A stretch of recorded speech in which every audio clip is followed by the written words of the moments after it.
Hello my friends, and welcome back to the show that never ends. I'm Rod, your happy hippie, and I'm here to do a contest entry. And this one is for Dylan the Record Spinner. The Record Spinner has hit 1,000 subs. Cheers to you, Dylan, for that. That's awesome. And you deserve every one of them. Iced coffee. I may regret this if I can't sleep tonight.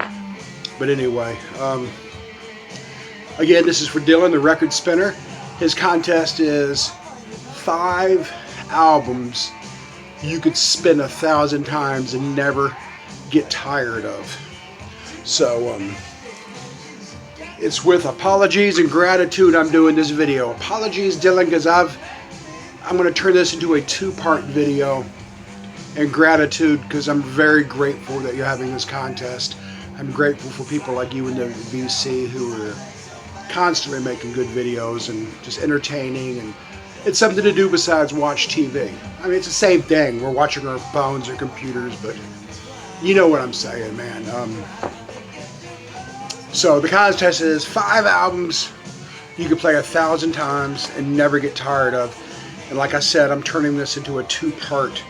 And I was text messaging or going back and forth with him, joking around saying, you know, it's going to be the Stones, the Dead, the Stones, the Dead. And I wasn't that far off. First I'm going to show is a CD by Steve Earle, The Mountain. I think I've shown this one other time. This is with Del McCoury. It was his first full-on bluegrass CD, straight up bluegrass. The Mountain has a song on here, I Was Born on the Mountain. Just a great song. And it's funny, I used to play it when my kids were little, and neither one of them listened to Steve Earle or Johnny Winter. Excuse me, Johnny Winter. I've got him playing in the background. That's where my mind is. They didn't listen to Steve Earle or bluegrass, but they know that song, The Mountain, and they could still sing it. So that's one I never ever get tired of.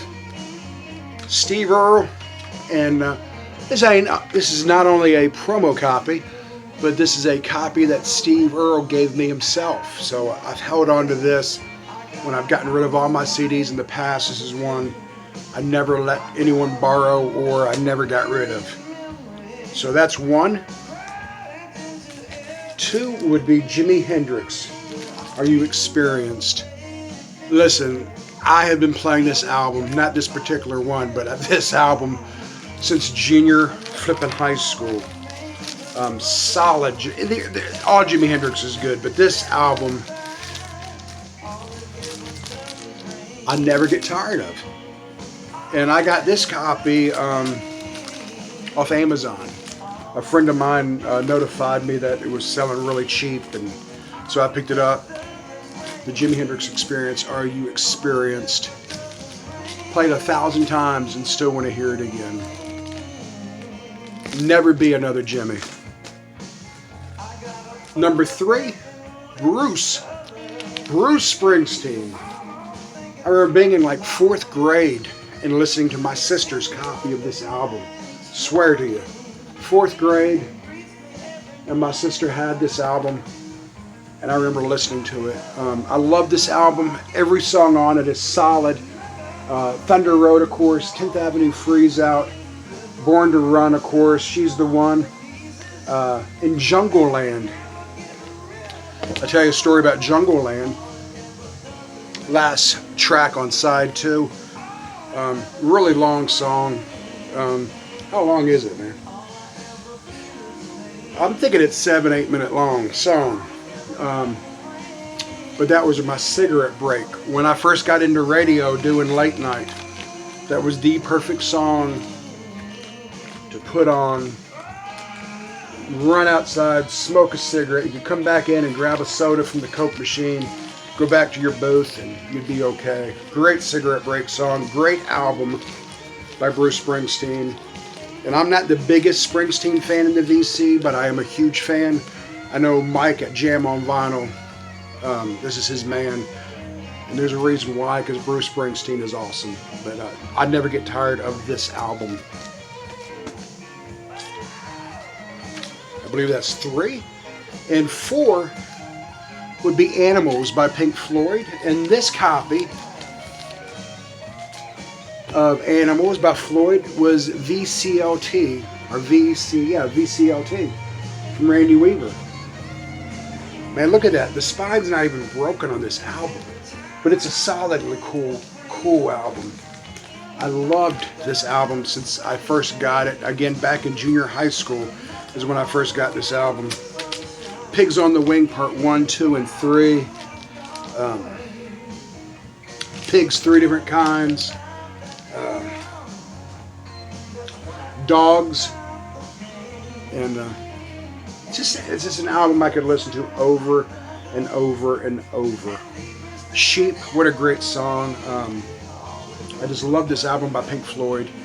And this, I have a reissue from like a couple years ago, and Randy sent me this one. It's not like an original issue, but it's one from the 80s, and it sounds great. He sent me this and a Rolling Stones Exile on Main Street. And it's ironic that I was planning to do this video, and I went out to my mailbox, and I found these postcards the mailman delivered. Because along with this album, when he gave it to me, he gave me Exile on Main Street, and it had all the postcards in there but 2. And like a year later, he found them, and I got them in the mail today, dude. So thank you, Randy, for these. I'm going to put these with Exile. But it's funny because I had just pulled out Animals that you sent me right before I went to the mailbox. And last but not least, on this 5 I could play 1,000 times, would be Let It Bleed, the Rolling Stones. My favorite album, most likely by them. Love this album. Just incredible. Know every song on it. I just, it's one of, you know the next song coming. You know when you hear it so many times, it just clicks in your head. There's a song on here where they honk the horn at the end. It gets me. I've listened to this album 1,000,000 times probably over the last 30-some years, and still that horn noise makes me do a double take and look out a window or something. Anyway, that was my 5 albums I could spend 1,000 times and never get tired of. And like I said, this is a 2-parter for me. I hope that's okay. I could not decide on what Grateful Dead album I could listen to 1,000 times, because there's a lot of their music I could do 1,000 times. So I'm going to show the 5 Grateful Dead albums I could listen to 1,000 times, and probably have Working Man's Dead, the Grateful Dead. This is a masterpiece. It's a country rock, just their roots music. And to me, this is just what it's all about, man. The Grateful Dead, Working Man's Dead. Of course, American Beauty. This is a beat-up old copy, but it still sounds good. American Beauty has Friend of the Devil on it. Box of Rain, Ripple. It's a little more rocking than Working Man, but it still has that country flair to it. So that's the second Grateful Dead album I could listen to 1,000 times. The 80s, yeah, a lot of the Deadheads, the older ones, didn't dig this album. Now this don't sound like the Dead, but this is really a good album. In the Dark, Going to Hell in a Bucket, a solid rock and roll album. Some great guitar riffs by both Jerry and Bob Weir. Going to Hell in a Bucket, Touch of Grey, Tons of Steel, and Throwing Stones 1,000 times. In both of these live albums, Steal Your Face, Grateful Dead, self-titled live album. I won't take them out of the sleeves, but both of these albums by the Dead, that makes 5 Dead albums I could listen to 1,000 times, still play them. Just incredible, solid albums. And this is a cool idea for a contest, because everybody has that album or albums in their collection or in their mind that's still there, they can always hear. Always hear, always hear. Goat's Head Soup by the Rolling Stones, side 1. I could listen to side 1 every day. I love it. Dancing with Mr. D, Angie, Heartbreaker. So there's a lot of them out there. Dylan, 1,000 subs. That's so commendable, brother. Your channel is really cool. Cheers to you. I want to thank everyone for tuning in. Guys, if you haven't subbed already, hey, do me a favor, subscribe. I would appreciate it. And I hope everyone's good, man.